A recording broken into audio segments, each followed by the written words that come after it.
Tout au long de la série, on vous a parlé de problématiques quant à l'accès à la justice, que ce soit l'autoreprésentation, que ce soit le manque d'accès à un avocat ou le manque de financement. Mais il y a aussi des solutions.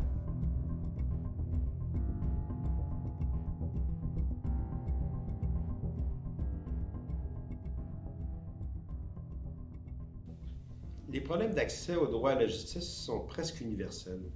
On les rencontre en tout cas dans tous les États occidentaux, à un niveau ou à un autre. Il faut quand même reconnaître qu'il y a des États où on investit davantage dans la justice. Actuellement, le budget du ministère de la Justice est tout autour de 1% du budget national, alors que c'est plus considérable dans plusieurs pays européens. Et je pense qu'au Québec, on a encore du chemin à faire sur cette idée que la justice doit être bien financée, bien soutenue pour être un véritable service public. En ce moment, on peut presque utiliser les tribunaux comme un buffet sans fin. On a commencé dans la dernière réforme du Code de procédure civile à introduire une notion pour que les parties qui en aient les moyens paient lorsqu'il y a des audiences de longue durée.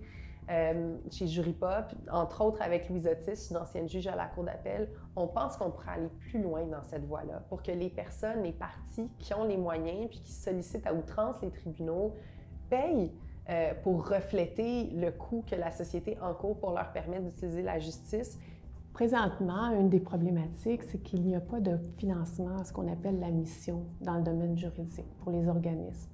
Donc, ce sont des financements qui sont plutôt axés sur des projets à court terme.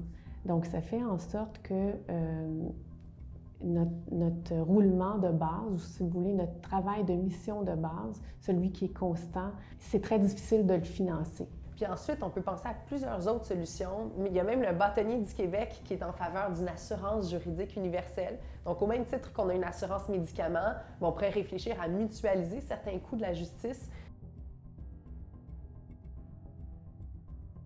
Certainement améliorer ou augmenter le seuil d'admissibilité à l'aide juridique, c'est certain, mais ça doit être combiné à une augmentation du tarif des avocats, parce que présentement, souvent, les gens vont se présenter devant nous. Ils sont admissibles à l'aide juridique, puis ils ont de la difficulté à trouver un avocat. Parce que pour un avocat de pratique privée, d'accepter des tarifs d'aide juridique, c'est se mettre dans la précarité financière. J'avais lu une étude qui avait été publiée dans un journal de Colombie-Britannique, où on disait que le coût de la non-représentation, c'est 7 fois, en toutes catégories confondues, santé mentale, aide sociale, des trucs comme ça, c'est 7 fois le coût de la représentation par aide juridique ou autrement. Je pense que ça serait important de simplifier davantage les procédures, la rendre dans un langage encore plus clair pour que les personnes puissent comprendre les lois.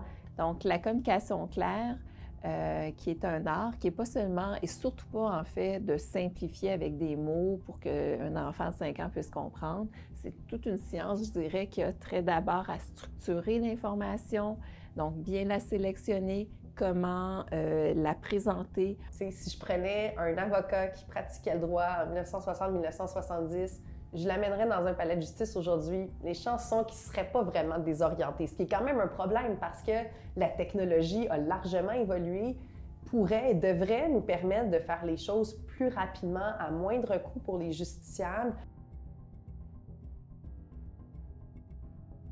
Mais je pense que la population doit être encore plus sensibilisée à l'importance de tenter de régler les litiges à l'extérieur du judiciaire et donc dans la médiation, dans la négociation et dans la discussion. La plupart des gens n'ont pas de problèmes juridiques, ils ont des problèmes sociaux, des problèmes relationnels, des problèmes économiques. Ce sont des problèmes qui trouvent leur source dans la vie courante. Ça devient des problèmes juridiques si on les traduit juridiquement.